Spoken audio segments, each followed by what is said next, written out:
তো যেটা বলছিলাম, তো নতুন তখন আমি নতুন বলছি, হ্যাঁ, তখন আমার জীবন থেকে না সব কিছু হারিয়ে গেছিলো মনে হচ্ছিল। খুব ডিপ্রেশনে ছিলাম আমি। তো ডিপ্রেশনে থাকাতে আমি হচ্ছে আমাদের ঘরের সামনে মন্দির আছে, কৃষ্ণ মন্দির, রাধা কৃষ্ণের।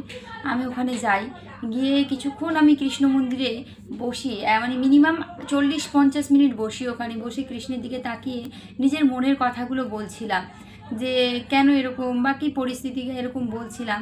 কিছু একটা ছিল যেটা আমি বলেছিলাম যে এরকম সময়ের মধ্যে যদি এটা হয় তাহলে আমি বুঝবো তুমি আছো। তো সেটা আমার সঙ্গে সঙ্গে স্যার পরের দিন সেটা আমি হাতে নাতে পেয়েছিলাম। সেদিন থেকে আমার কৃষ্ণের প্রতি বিশ্বাস বেড়ে গেছিলো, তার প্রতি আলাদা একটা প্রেম এসেছিলো।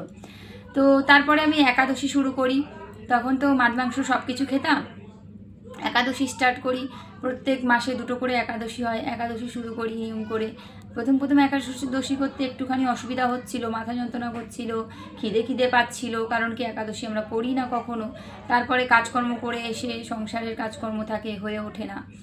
তো তারপরে একাদশীটা কন্টিনিউ করতে থাকি। 2-একবার ভুলও হয়েছে, একাদশী করতে গিয়ে চা খেয়ে নিয়েছি, তারপরে কখনো বিস্কুট খেয়ে নিয়েছি, এরকম হয়েছে। তারপরে আমার যে শিক্ষাগুরু ছিল উনি আমাকে বলল যে কোনো সমস্যা নাই, তুমি একাদশী করো, প্রসাদটা খাও খালি।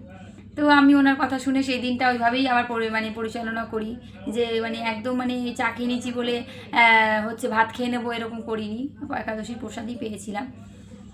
তারপরে হচ্ছে একাদশী করতে করতে হঠাৎ তুলসীর মালা গলায় নিই।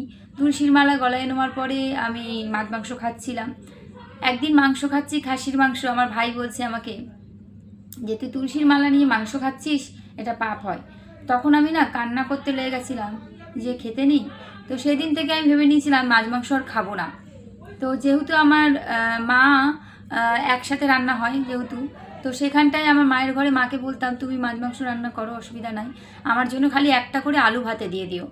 তো আলু ভাতে দিয়ে আমি আমার ওইভাবে খেতাম। খাবার পরে কিছুদিন পরেই ভগবান কৃপা করে আমি হরিনাম দীক্ষাটা নিয়ে নিই। এখনও দীক্ষা হয়নি, হরিনামটা নেওয়া হয়েছে, গুরুর চরণে আশ্রয় হয়েছে, গুরুমন্ত্র পাইনি এখনও।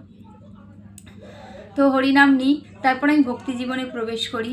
গীতা প্রত্যেক দিন নিয়ম করে পাঠ করেছিলাম, আর ঘরে বসে বসে হরিনাম করতাম। আজে বাজে এদিক ওদিক গান টান এগুলোর কোনো দিকে মন না দিয়ে ভগবানের নাম কীর্তনেই থাকতে ফল আমি আজকে পেয়েছি।